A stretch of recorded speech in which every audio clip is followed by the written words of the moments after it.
জীৱনত এটা ডাঙৰ ভুল হৈ গ'ল। মাকে মোবাইলটো লৈ দিয়াৰ পাছৰে পৰাই তাই বেয়া হৈ গ'ল। কাৰ লগত কথা পাতে সেয়া মই নাজানো। এটা মোবাইল ফোন আৰু সংসাৰত লাগিল কেনা। পিতৃগৃহৰ পৰাই সন্ধানহীন এটি সন্তানৰ মাতৃ। 4 বছৰ পূৰ্বে আমগুৰিৰ নামটি মিছাজান খেঞ্চুৱাৰ এইজন ৰিণ্টু খেঞ্চুৱাৰ সৈতে বিবাহপাশত আবদ্ধ হৈছিল মহিলাগৰাকী।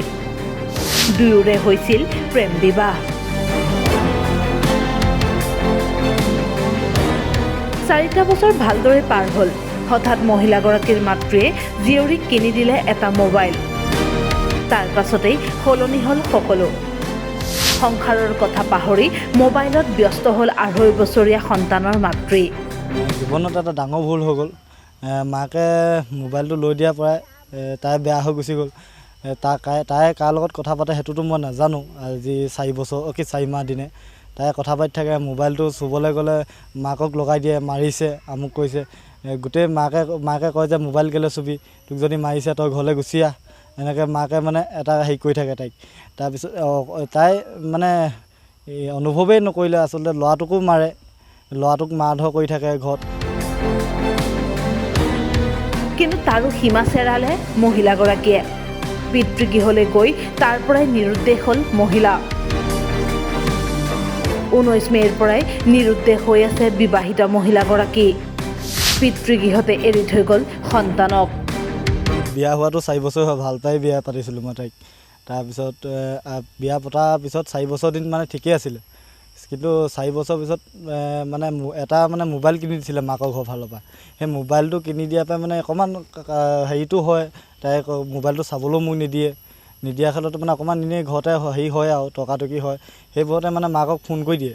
মাকক ফোন কৰি দিলে মানে মাকে কৈ দিয়ে যে গুচি আহ, আমুক সেইবোৰ কৈ দিলে মানে তাই চল পাই যায়। চল পাই গ'লত লৈ গ'ল। এবাৰ লৈ গৈছিলে কিন্তু মাকৰ ঘৰলৈ 1 মাহ দিন থাকি আহিলে। থাকি অহাৰ পিছত আকৌ তাই আহিলে ঘূৰি অহাৰ পিছত যোৱা দেওবাৰে মানে 19 মে' তাৰিখে ককায়েকে মানে লৈ গ'লহি ঘৰলৈ আহ বুলি কৈ পিনি।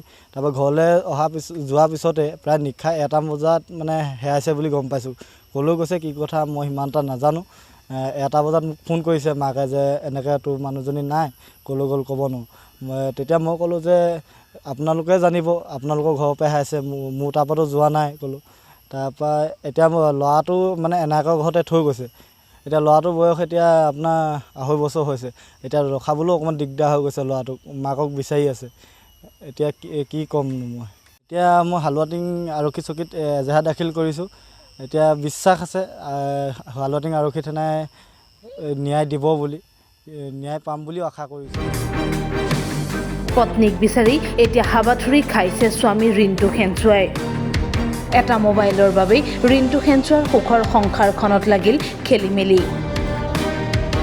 আমগুৰিৰ পৰা জিয়াৰুদ্দিন আহমেদৰ ৰিপৰ্ট, টাইম 8।